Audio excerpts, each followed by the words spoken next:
बालगी तवील नज़में।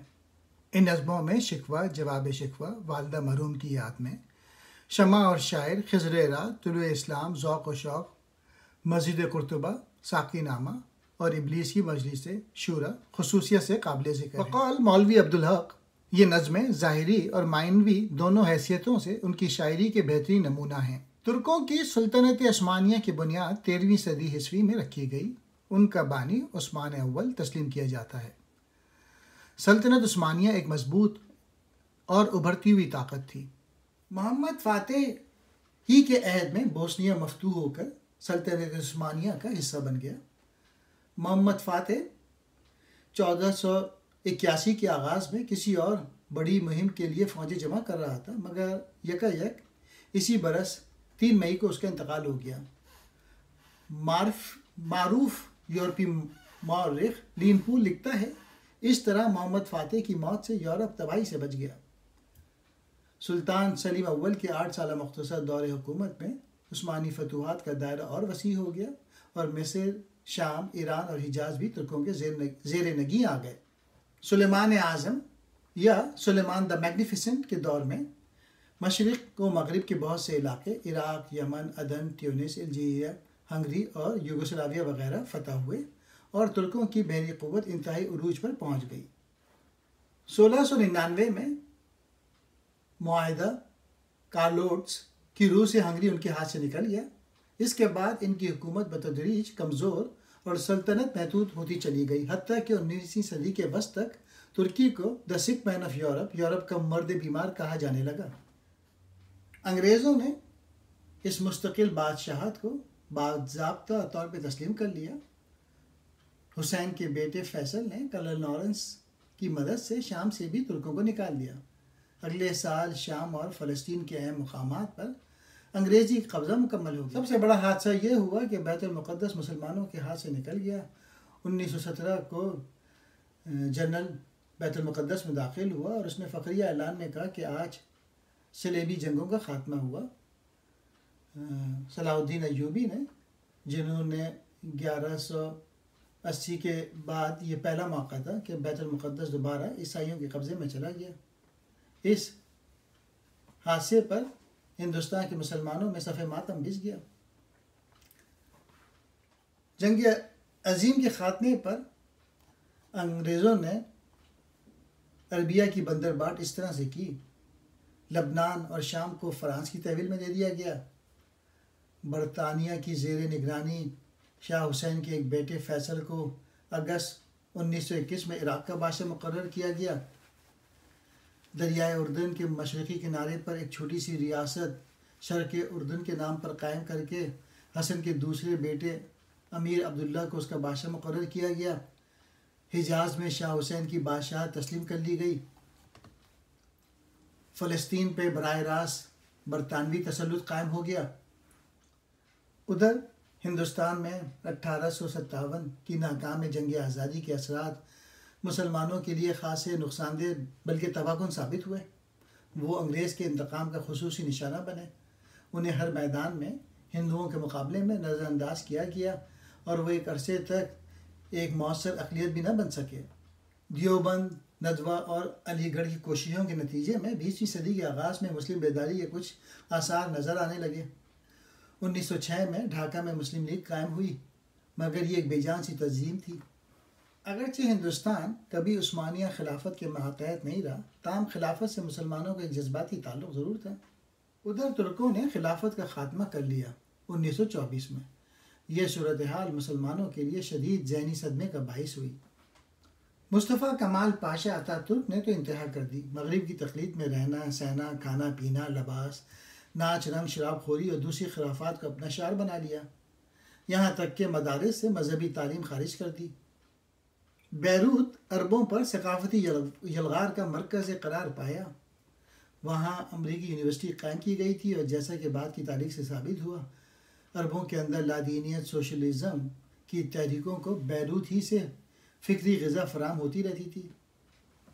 ईरान में पहलवी ख़ानदान के बानी रज़ा शाह पहलवी ने इस्लाह व तरक्की के नाम पर मजहबी शार के ख़िलाफ़ एक मुहिम शुरू कर दी।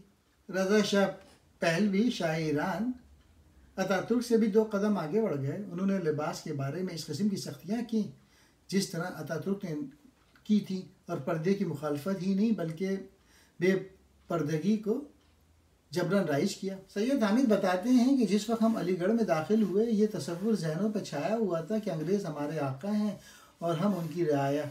अगर कोई तालिब इल्म अंग्रेज़ों के ख़िलाफ़ रुझानात रखता तो उसे अछूत समझा जाता और लोग उसका कमरा बचा के गुजर जाते। इस्लाम के बास मुबादियात के बारे में अज़र पेश किए और उनके असरात मिर्ज़ा ग़ुलाम अहमद क़ादियानी और ग़ुलाम अहमद परवेज़ की शक्ल में सामने आए। अलीगढ़ तहरीक ने मुसलमानों को लिखना पढ़ना तो सिखा दिया, मगर इस तालीम के ज़रिए इनमें इस्लाम की इनकलाबी रूह पैदा ना हो सकी, बल्कि बहुत सारे लोग इल्हादी रुझानात की तरफ राग़िब था। जो नाखूब बतदरीज वही खूब हुआ कि ग़ुलामी में बदल जाते हैं कौमों का ज़मीर। 1908 में यूरोप से वापसी के बाद इकबाल ने अंजुमन के सालाना जलसे में शिकवा पढ़ी। मौजू के एतबार से शिकवा बारगाह इलाही में दौर हाजिर के मुसलमानों की फरियाद है कि हम तेरे नाम लेवा होने के बावजूद दुनिया में जलील और रुस्वा हैं, और ये शिकवा भी कि नबी करीम सल्लल्लाहु अलैहि वसल्लम की उम्मत तो हैं, कुछ भी हैं लेकिन तेरे महबूब की उम्मत हैं। इकबाल बताते हैं कि सारी दुनिया में ये शर्फ सिर्फ मुसलमानों को हासिल है कि उन्होंने खुदा के पैगाम को दुनिया के दूर दराज कोनों तक पहुँचाया। रोम और ईरान की फतह उनका हैरत अंगेज़ कारनामा था। दी आज़ाने कभी यूरोप के कलीसाओं में इसका इशारा सल्तनत उस्मानिया के उस दौर की तरफ है जब मुसलमान की सल्तनत यूनान, अल्बानिया, बल्गारिया, हंगरी और ऑस्ट्रिया तक फैली हुई थी।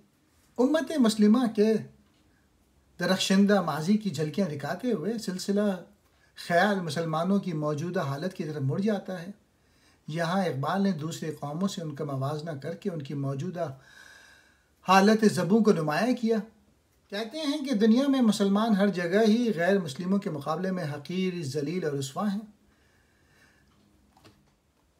उम्मत मरहूम की तरकीब बहुत मायने खेज है। मुराद ये कि मुसलमान बहैसियत एक कौम के मुर्दा हो चुकी है। उनकी हैसियत सुलेमान अलैहिस्सलाम के मुकाबले में मोर बेमाया की सी है।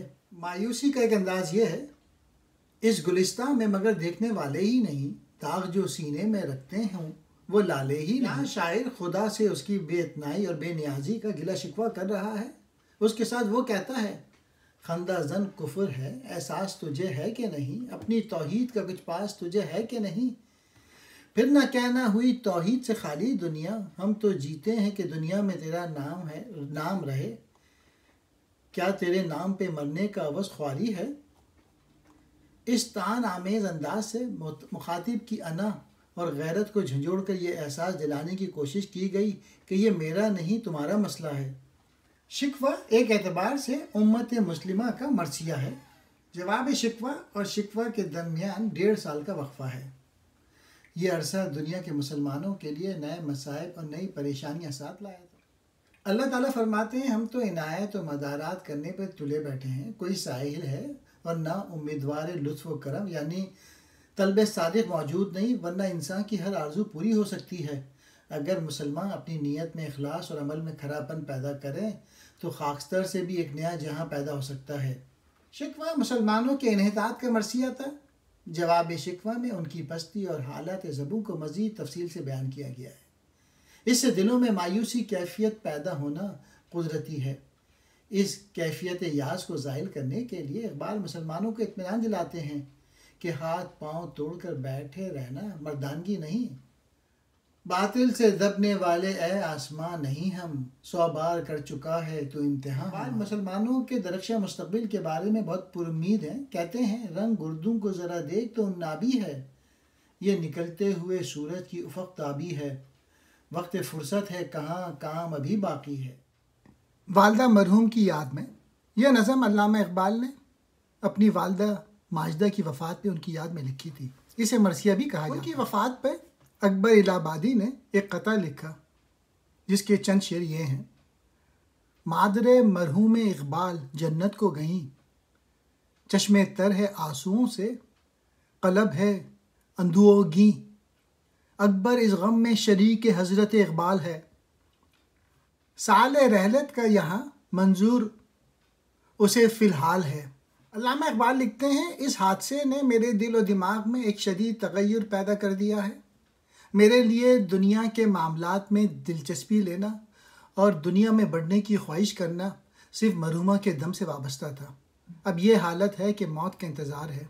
दुनिया में मौत सब इंसानों तक पहुंचती है और कभी कभी इंसान भी मौत तक जा पहुंचते हैं। मेरे क़ल्ब की मौजूदा कैफियत यह है कि वो तो मुझ तक पहुंचती नहीं, किस तरह मैं उस तक पहुंच जाऊं। इस नज़म का असल मौजू वालिदा माजिदा की वफ़ात पे रंजो गम का इज़हार है। इसमें दो पहलू हैं, फ़लसफ़ा हयात व ममात और जबर व क़दर, और दूसरा है वालिदा से वाबस्ता यादें और उनकी वफ़ात का रद्द अमल। पहले मौजू का ताल्लुक़ फ़िक्र से है और दूसरे का जज्बात व एहसासात से। जबर व क़दर मौत के तसव्वुर से, और ख़ास तौर पे उस वक्त जब इंसान की किसी अजीज़ हस्ती को मौत उचक कर ले गई हो। क़ल्ब हसास पर तकदीर की बरतरी और तकदीर के मुकाबले में इंसान की बेबसी और बेचारगी का नक्श उभरना एक कुदरती बात है। ज़र्रा ज़र्रा दहर का जिंदानी तकदीर है। पहले बंद में बताया गया है कि सूरज और चांद, सितारे, सब्ज़ा और गुल और बुलबुल, गर्ज दुनिया की हर शय फितरत के जाबराना क़वानीन में जिक्री हुई है। वालिदा और बच्चे का बाहमी ताल्लुक़। वालिदा की याद में बहाए जाने वाले आंसुओं ने दिल के बोझ को हल्का कर दिया। सारा मैल कुचैल आंसुओं में तहलील हो के आंखों के रास्ते खारिज हो गया। अब वो खुद को बिल्कुल हल्का फुल्का और मासूम बच्चे की मानिंद महसूस करता है। शफीक वालिदा की याद शायर को माजी के दरीचों में ले गई। जब वो छोटा सा था तो माँ इस नन्ही सी जान को अपनी गोद में लेकर प्यार करती थी और दूध पिलाती थी। के ख्याल में एक उम्र रसीदा बुजुर्ग या आलिम व फाजिल शख्स भी जब अपनी वालिदा का तसव्वुर करता है तो उसकी हैसियत एक तुफले सादा की रह जाती है। तस्वीर का दूसरा रुख यह है कि कायनात के अंदर मौत के मुकाबले में ज़िंदगी का भी बहरहाल एक मुकाम और मर्तबा है।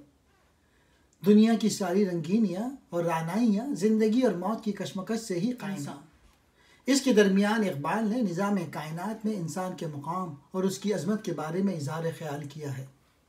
इकबाल के ख्याल में सितारे अपनी तमाम तर आबोताब, चमक दमक और तवालात उम्र के बावजूद कुदरत के तकूनी निज़ाम के बेबस कारिंदे हैं और ना जाने कब से एक महदूद दायरे के अंदर अपना मुकर्ररा फ़र्ज़ अदा कर रहे हैं। इसके मुकाबले में इंसान के मकासद कहीं ज़्यादा पाकीज़ा तर, उसकी निगाहें कहीं ज़्यादा दूर रस और वसी, और इस लामहदूद कायनात में इसका मर्तबा कहीं ज़्यादा बुलंद है। वालिदा के लिए दुआ। नज़म खात्मे के करीब है। सिलसिला ख्याल वालिदा मरहूम की जानिब मुड़ जाता है। इब्तिदा में शायर ने वालिदा की रहलत पर जिस बेकरारी, इज़्तिराब और बेचैनी का इज़हार किया, वो वालिदा से मोहब्बत रखने वाले एक मग़मून बच्चे के दर्द, कर्ब और तलब का बेताबाना इज़हार था। आखिर में वो लिखते हैं, खुदा करे कि उनकी कब्र भी नूर से मामूर हो और खुदा उनकी लहद पर भी अपनी रहमत का नज़ूल फरमाता रहे। खिज़्र राह। खिज़्र राह को इकबाल ने नहायत दर्द अंगेज़ लय में पढ़ा था। गुलाम रसूल महर का बयान है कि ये नज़म सुनने के लिए बेशुमार आदमी जमा हो गए थे।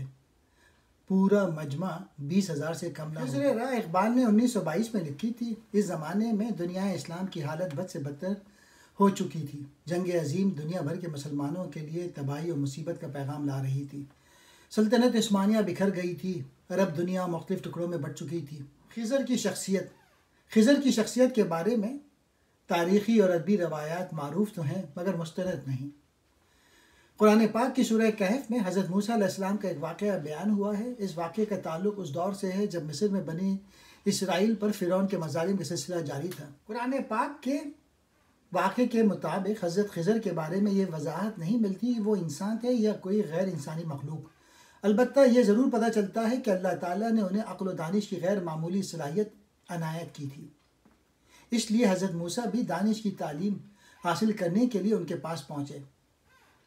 उल्मा का रुझान ये है कि खिज़र एक गैर इंसानी शख्सियत हैं जो अल्लाह ताला की तरफ से इसके तखवीस करदा अमूर और अफ़ाल के अंजाम दही के लिए मुकर्रर हैं। भूले भटकों की रहनुमाई भी उनमें से एक काम हो सकता है। खिज़र से शायर का पहला सवाल यह है, छोड़कर आबादियाँ रहता है तू सहरा नवर्द, ज़िंदगी तेरी है बेरोज़ व शब व फ़रदा व दोश।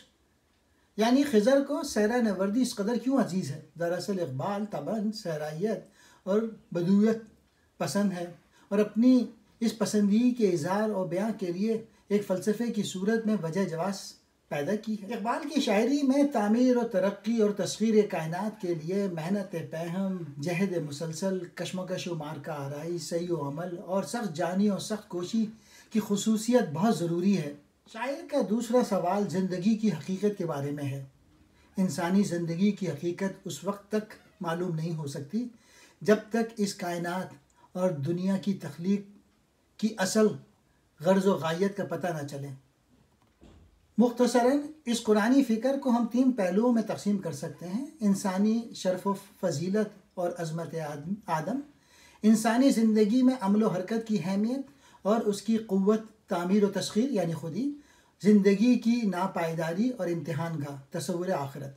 तस्ख़ीर व तामीर कायनात फ़िक्र इकबाल का एक अहम पहलू है जो बराह रास्त कुरान पाक से माखूज़ है। दरअसल इंसान को कायनात की मखलूक़ात पर जो फजीलत अता की गई है उसका तकाज़ा यह है कि वह अपनी पूरी सलाहियत को बरूए कार लाए। हयात कायनात का तीसरा पहलू यह है कि दुनिया एक नापायदार चीज़ है और यह इंसान के लिए दारुल इम्तिहान है। यह घड़ी महशर की है तो अरसे महशर में है, पेश कर गाफिल अमल कोई अगर दफ्तर में है। नस्ल, कौमियत, कलीसा, सल्तनत, तहजीब, रंग, ख्वाजगी ने खूब चुन चुन कर बनाए मुस्करात। जमहूरी हक़ के बलबूते पर ऐसी हरकत कर बैठता है जिसमें उसे अपना फ़ायदा नज़र आता है, मगर वो इसके लिए किसी घड़े में गिरने के मुतरादिफ होता है।